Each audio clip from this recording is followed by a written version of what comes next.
Ameen. Alhamdulillah, we've reached this blessed month of Ramadan. May Allah subhanahu wa ta'ala accept it from us. May Allah accept this beautiful night and the rest of the nights in the blessed month of Ramadan and the nights to follow.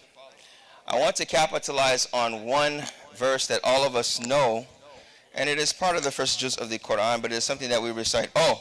Also to the young men, mashallah, jazakallah khair for your silence. May Allah subhanahu wa ta'ala reward you for being silent. And if there were sisters in the back as well, young girls, may Allah reward y'all. There's time for play and there's time for what? There's time for prayer and there's time for? Exactly. So there's time for that. Inshallah, we'll facilitate something for you. I know it's difficult standing for 8, maybe 20 rak'at, but Allah subhanahu wa ta'ala mentioned a verse actually in this first juz. Ya ayyuhalladhina amanu ista'inu bis-sabri was-salah. Allah subhanahu wa ta'ala said, "O you who believe, seek help. Ista'inu bis-sabri, with patience and with prayer." And some scholars mention hada dhikr khas ba'd al-'am, meaning that prayer is a way to receive patience. Prayer is a way to become patient. And patience literally, linguistically means to suppress or habs, to hold something. So it is not easy within the prayer. I totally understand. As a young man, this is the first Ramadan. Even as an older man, it may be difficult to maintain patience in the prayer. But the fact that you are making the effort, to be silent is that which is appreciated. So may Allah subhanahu wa ta'ala reward you, young men and women. Ameen. Ameen. I want to capitalize on one beautiful verse. All of us recite this verse, and I think it's important in the beginning of Ramadan to put us in the correct mind state and mind frame. You know, the scholars used to talk about the particular verse, which I will mention, when they said, "Oh Allah, guide us to the straight path and within the straight path. Ihdina ila sirat wa fis sirat. Ila sirat wa fis sirat." Guide us to the straight path, and when we've reached this straight path, keep us on it. So when we recite in Surah Al-Fatiha, which verse do you think I'm referring to? Ihdina as-sirat wal-mustaqim. Ihdina as-sirat wal-mustaqim. Guide us to the straight path. All of us have come here tonight to get to the straight path. Brothers and sisters, earlier today, those of you that know, I record something called 30 for 30 with Sheikh Omar Suleiman. We do it every year. This year we did it in person, so we traveled around the U.S. to do it in person. And the last day we were in California, and subhanAllah, we're sitting there about to record, and he says, subhanAllah. I said, what? He said, Sean King. How many are familiar with Sean King? He's a well-known activist. He said, Sean King wants to become Muslim. Him and his wife want to become Muslim.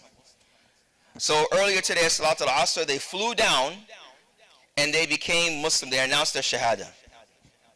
Those of you that don't know him, he's a well-known political activist in the social justice stratosphere.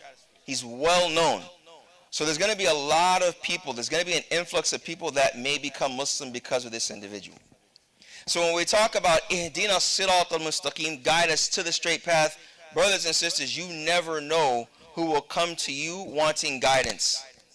Even some of the young gentlemen, some of them have come here in the masjid 17 years old, 16 years old, and they want to become Muslim. And then when asked, they say, my friend, he was good to me. I've always known him. He's been very peaceful, been very helpful. When I asked his wife that became Muslim with him, if you could describe in one word your conversion, what would you say? You know the word she said? She said, it just slipped my mind. She said, it just slipped my mind. Yes, not convincing. Confirming. She said it confirming. Meaning it was confirming something that she already what? Had, that she already? Exactly. That she already felt, she already had in the fitrah. It was confirming something she already felt. When I became a Muslim, when people ask me, how do you feel? I used to say the smoke is clear. Now I understand what life is about. It was a lot of confusion. I didn't know what life was really about. But when I understood the purpose of life, the most important thing was the one that created me. And I'm going to make mistakes. I'm going to mess up. But what is my anchor? What do I go back to? So I knew the first thing was to acknowledge and embrace that. That was me becoming a Muslim. Some of us here became a Muslim in college. Born Muslim, doesn't matter. We became a Muslim in college because we recognize the oneness of Allah subhanahu wa ta'ala. We recognize who He really is and what that means and why it matters in our life on a daily basis. So you were guided to that straight path. But guess what? There still is the challenge. You know, when kids are in the salah, or they sometimes get to tahawanoon, they don't want to pray sometimes. I get it. Wallahi, I get it. I get it. Because it's very difficult when there's a lot of distractions. A lot of things, you scroll on your phone, you're on your computer. There's a lot of distractions. To stop and to be still and then to have undivided attention, it takes sabr. It takes patience. The number one distraction is polytheism. You're distracted away from Allah subhanahu wa ta'ala, and you go towards other things that may attract you and distract you. No traction, distraction away from that which really matters in life. So even though we are here and we're a Muslim, all together in the masjid, praying to Allah, listening to the Quran, shaitan will still come to you and distract you in your prayer. In your prayer. And that's why when we have been guided to the straight path, while we're in the straight path, shaitan will still come to you. Ihdina ila sirat wa fis sirat. Literally, guide us to guidance.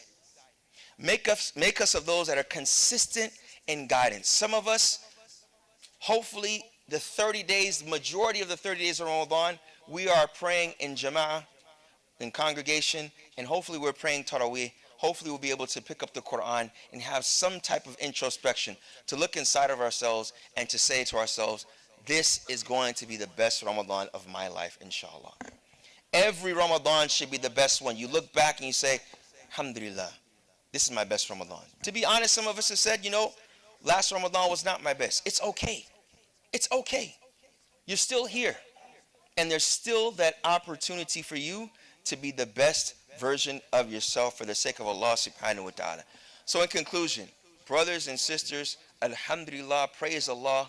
I thank you for coming to the masjid, making the effort on the first night of Ramadan, changing your lifestyle for 30 days, changing your schedule to come here and to worship Allah together. And we thank Allah subhanahu wa ta'ala that He has brought us here. And to remember, when we hear Ihdina ila sirat al-mustaqim, I want one thing from all of you. When you hear that, Ihdina sirat al-mustaqim, think of one thing that you didn't do before, one habit that you started to do that is a good deed. Or one bad thing that you left off or you plan to leave off, not only this Ramadan, starting this Ramadan. You see the difference? I'm going to leave this off in Ramadan. I'm going to stop smoking in Ramadan. La. I'm going to stop smoking starting this Ramadan. And when's it finish? When will it end? When will it end? Inshallah, when Allah takes us off of this earth. You may not stop, but you may lessen the days. You may not stop, but you'll stop buying packs from the convenience store on your way home from work. Something, a strategy. One thing, when you hear Ihdina sirat al-mustaqim, think of one good deed that you've done and praise Allah. Or think of one deed that you want to leave off or have left off and praise Allah subhanahu wa ta'ala. May Allah subhanahu wa ta'ala make us of those that stay on this straight path and keep us firm and give us the wherewithal and the means in staying firm in this sirat al-mustaqim. May Allah subhanahu wa ta'ala bless our brothers and sisters all around the world. May Allah subhanahu wa ta'ala protect our brothers and sisters in Gaza ya Rabbil Alameen. Allahumma sul mustadafin fi Gaza ya Rabbil Alameen. At'im ja'ihum ya Rabbil Alameen. Waski itashum ya Rabbil Alameen. Washfi mardahum ya Rabbil Alameen. Wa sallallahu wa sallam wa barak ala nabiyyina Muhammad wa ala alihi wa sahbihi ajma'in.